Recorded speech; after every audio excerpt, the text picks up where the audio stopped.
Menteri Pekerjaan Umum Dodi Hanggodo mengatakan pembangunan jembatan Musi 5 selesai sebelum Lebaran 2026. Jembatan yang menjadi bagian dari Tol Kayu Agung Palembang Betung ini ditarget bisa difungsikan saat arus mudik dan balik hingga ke Pangkalan Balai. Saat ini progres pembangunan jembatan sepanjang 1,68 km itu mencapai 45% dan berjalan sesuai jadwal. Namun lalu lintas angkutan sungai yang padat sempat menjadi tantangan.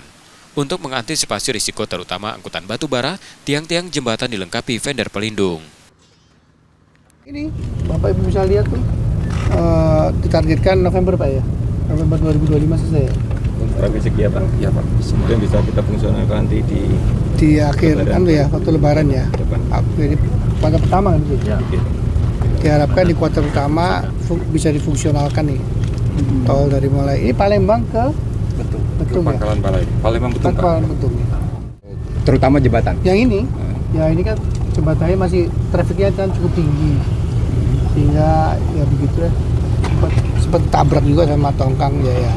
Tantangannya ya karena ini masih sungainya ini masih dipakai untuk angkutan yang lain gitu yang trafiknya cukup lumayan tinggi, dan karena kan bentangnya cukup lumayan lebar, lumayan panjang, ya pekerjaannya high risk lah ini. High risk sehingga kemudian memang masih harus agak hati-hati karena supaya menekan kecelakaan kerja lah. Sementara pembangunan tol Palembang Betung juga terus dikebut. Untuk ruas Palembang Pangkalan Balai, progres fisiknya telah mencapai 70%. Secara keseluruhan, tol sepanjang 69 km ini sudah 60% rampung.